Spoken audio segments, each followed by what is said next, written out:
그 다음에 온도, 그 다음에 습도예요. 순서가. 그러니까 광은 고정되어 있고 온도와 습도는 광에 따라가는 거다라고 얘기했잖아요. 오늘은 그럼 습도에 관해서 설명을 드릴 건데, 일단은 습도를 얘기를 할 때 뭐 습도가 어떤 게 있는지, 그다음에 습도 온도별 적정 상태 습도 및 포화 수증기 압착, 습도 관리, 이틀점 관리, 장문의 결로, 일액 현상. 그러니까 결로와 일액이 바로 여기서 나오죠. 그러니까 굉장히 우리가 처음에 시작할 때 환경 관리 시작할 때 우리가 환경 관리 목적이 에너지를 적게 사용하면서 결로와 일액이 생기지 않게 어떻게 관리할 것인가에 대해서 우리가 얘기한다고 했잖아요. 여기에 결로와 일액에 대한 얘기가 나올 거예요. 습도에 대해서 얘기를 할게요. 습도는 공기의 습한 정도를 나타내는 것이다. 그러면은 습도라는 거는 우리가 절대 습도라는 게 있고요. 상대 습도, 포차, 수분 부족도라고 해서 이제 그것도 있고요. 그 다음에 이 포차에도 종류가 있는데 이따가 그걸 추가로 설명드릴게요. 그 다음 이거를 습도로 할 때는 반드시 온도랑 같이 표시해야 된다. 온도랑 습도랑 따라가거든요. 그러니까 습도가 예를 들어서 온도가 예를 들어서 30도가 넘어가잖아요. 아니 35도가 되잖아요. 내부 습도가 그냥 상대 습도로 얘기할 때, 통으로 얘기할 때 80에서 85%는 돼야 토마토나 오이가 파프리카가 잘 살 수 있다고 얘기해요. 35도, 30도, 35도. 반면에 내부 온도가 한 20도 정도 되잖아요. 그럼 습도가 70%, 75%, 70에서 75%면은 적당하다고 얘기를 해요. 그러니까 온도와 습도는 붙어간다. 일반적으로 생각할 때 온도가 높을수록 습도가 높아져야 되고 온도가 낮을수록 습도는 좀 떨어져야 돼요. 우리가 이제 그런 걸 바탕으로 해서 이제 수업을 진행해 볼게요. 그러면 습도라는 건 뭐예요? 이 일정한 공간 안에 물이 얼만큼 들어있냐가 습도가 되겠죠. 물이 그러니까 물이 수증기가 얼만큼 들어있냐가 이제 우리가 얘기가 되겠죠. 절대 습도라고 하면은 우리가 보통 공기 중에 존재하는 수분의 양, 그러니까 2리방 한정된 공간 안에 우리가 물이 얼만큼 들어있냐를 얘기하는 건데요. 일단 답이는 건조 공기 1kg에 대한 수증기의 질량이에요. 그래서 우리가 킬로그램 대 킬로그램을 얘기하는데 우리는 킬로그램 대 그램을 많이 써요. 원래 이제 공업하는 사람들은 킬로그램당 킬로그램을 쓰는데 우리는 킬로그램당 그램을 쓸까? 왜 그럴까요? 눈에 익잖아요, 우리가. 그래서 모든 우리 농업에 사용되는 단위가 그램이에요. 공기를 얘기할 때는 수증기에 얼만큼 물이 들어있는, 공기 중에 얼만큼 물이 들어가 있느냐. 예를 들게요. 우리가 수분 부족분 하면 수분 부족분 10 하는 거예요. 바로 10g이라는 뜻이에요. 10g. 5를 뒤에 설명드릴 거고요. 우리가 보통 공기 내에서는요 5에서 20g 정도가 물이 들어있다. 5에서 20g 들어있다. 공기 중에는 0.5에서 2% 정도의 물이 들어있다, 수증기가 들어있다는 얘기고요. 온도가 변해도 절대 습도는 변하지 않는다. 상대 습도는 계속 변해요.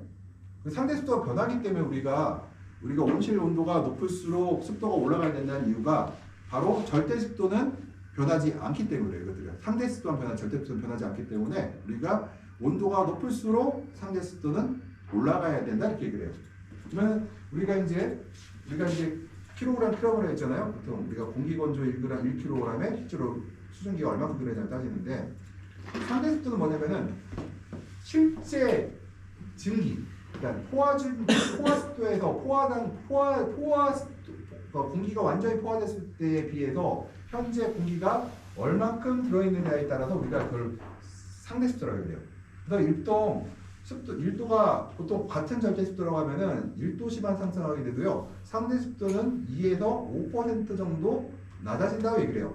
절대 습도는 온실이 내부에 전체가 똑같아요. 거의 같다. 전체가 똑같다고 할 수 없으나 내가 100m 온실이 있으면은 내부의 절대 습도는 거의 같다.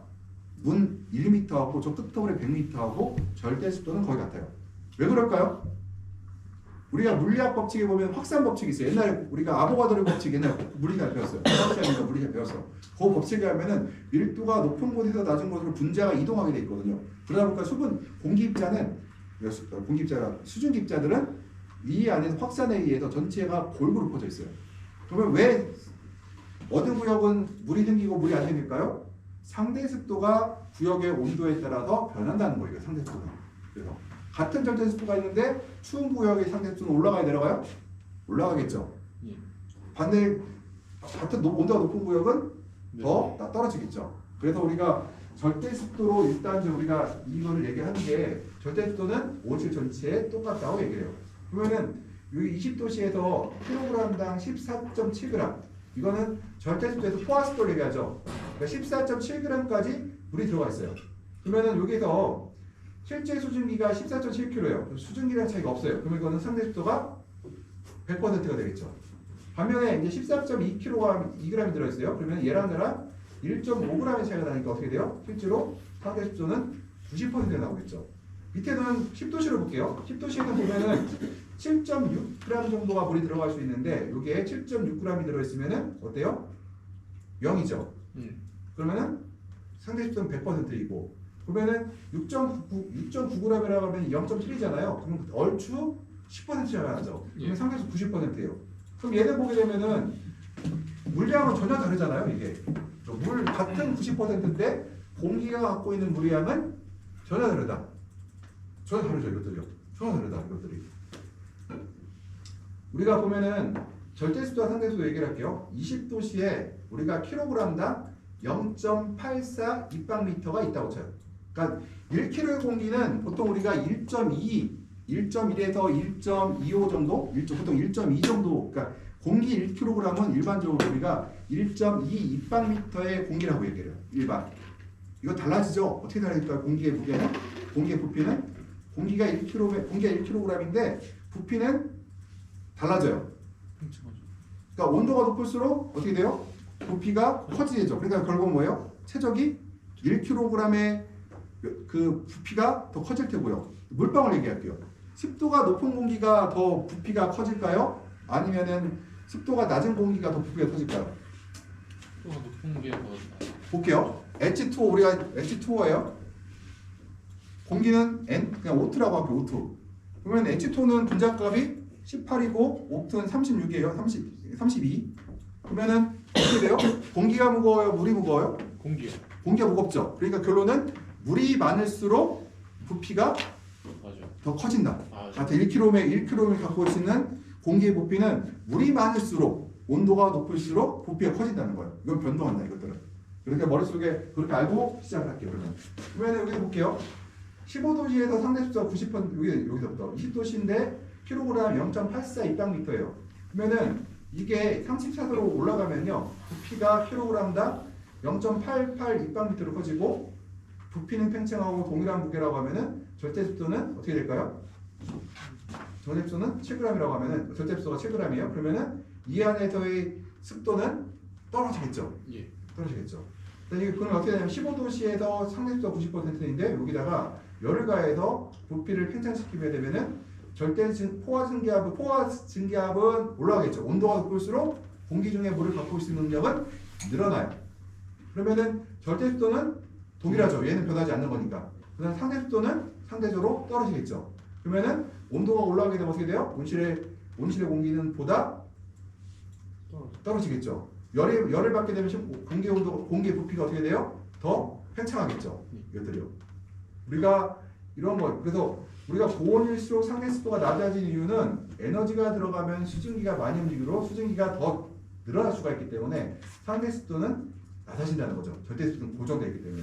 그래서 우리가 15도씨에서 상대습도가 90%인 경우에 25도씨로 올라가면 상대습도는 절반 49%로 떨어진다. 이거 절대습도는 변하지 않는다는 가정에서 그렇다는 거고. 그러면은 여기서 온도가 올라가면은 이제 온도가 올라가서 식물이 증산하잖아요. 식물이 증산하고 온도가 올라가면 우리가 온실문을 다 열어놓잖아요.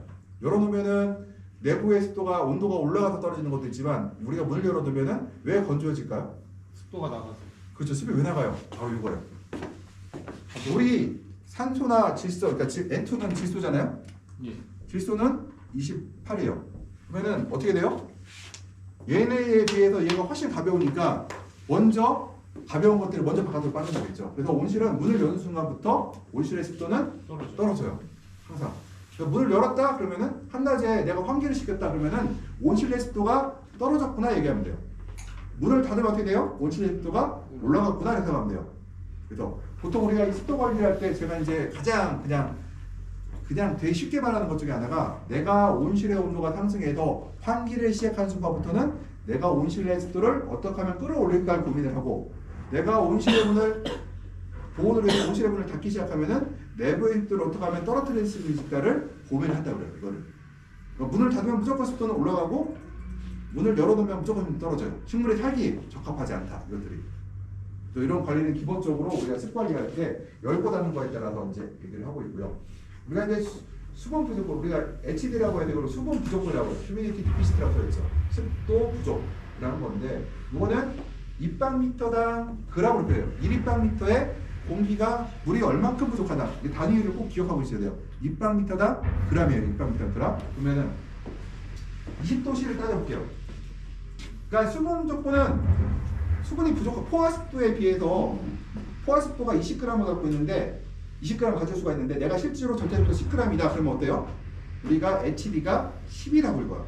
수분 부족이 10g만큼 물을 더 채울 수가 있는데 10이 부족한 거잖아요. 그러니까 HD 값이 클수록 식물이 잎에서 물을 뺏길 수 있는 확률이 확률이 더 높아지겠죠. HD가 클수록 더 높아져요. 그러니까 절대 보면 이제 예를 하나 들어보면은 우리가 20도씨에서 14.7g의 포화 증수증기량이 있어요. 이만큼까지 채울 수가 있어요. 그랬더니 실제로는 13.2g만 채웠어요. 그러면 이 차이가 1.5g이죠. 1.5g. 그러면 이거를 우리가 수증기압차가 수증기에 1.5g을 더 들어갈 수 있잖아요. 근데 이거는 뭐예요? 킬로그램당 g이죠. 위에는. 근데 우리가 수분 조건은 뭐라고 했어요? 부피당 g이라고 했죠. 우리가 통상 온실에서는 정확하진 않지만 우리가 킬로에다가 1.1을 곱해요. 그러면은 얘를 공기 1kg이다. 그러면은 거기다 1.1을 곱하면은 부피가 나와요. 보통 우리가 온실에서 우정하는 건 15도씨부터 온실 내부 온도를 30도까지 보면은 보통 1.15에서 1.25까지 분포가 나오거든요. 1kg, 공기 1g이 가져질 수 있는 부피 크기가. 근데 우리가 통상적으로 그냥 1.2를 그냥 얘기해버려요. 그냥. 우리가 통상적으로 그냥 계산하지 않고 집에서 그냥 내가 온실에 가서 얘 계산하게 되면은 그냥 1.2를 곱해버린다 이거예요. 그럼 여기다가 뭐예요? 1.1을 곱하면 어떻게 돼요? 1.5에다 1.1 곱하게 되면 뭐가 나와요? 보통 1.67 정도에 나오겠죠. 그러니까 수분 부족보다는 바로 1.67g이다. 그래서 뭐당? 입방미터당. 그렇죠. 근데 10도씨로 갈게요. 10도씨로 가게 되면은 0.9인데 6.9kg를 하게 되면은 0.7이 모자라요. 여기다가 우리가 뭐예요? 또 1.1을 곱하면 대충 0.88이나 0.85가 나오겠죠. 1.15부터 1.25까지 곱한다고 했어요. 우리가 보통요. 보통 그냥 이걸 안 보고 수식을 안 뭐라고 이런 나와 있는 계산식을 안 보고 보통 1.1을 곱해버리거든. 보통 대략 한 0.85 정도, 88 정도 나오게 될 거예요. 이것들이. 요게 바로 수분 조건이고 단위가 g당 입방미터다. 이거 제가 뭐 물어볼 거예요. g당 입방미터. 요게 써놓고 요거를 g당 킬로그램 넣으면 맞아요, 틀려요? 절대 습도는 킬로그램당 g이고 수분 부족분은 입방미터당 g이고 부피당 g, 형님 부피당 g이다. 수분 여기 절대 습도는 킬로그램당 g이고 우리가 이제 VPD라고 해서 이제 이거는 베퍼 프레셔 디피시트라고 돼 있어요.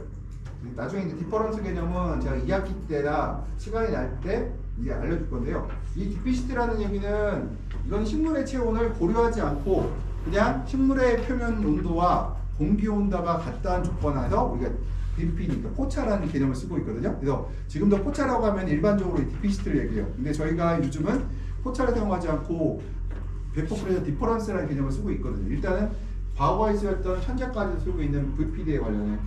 아마 여기 계신 분들이 공부를 좀 더 열심히 하려고 도서관에서 원예학 관련 책을 찾아보면은 우리가 말하는 이 용어가 나올 거예요. 디피시트라는 거예요. VPD라고 하면은 바로 요 베퍼 프레셔 디피시트를 얘기한다. 여기서는. 그러면 어떤 차이가 있느냐?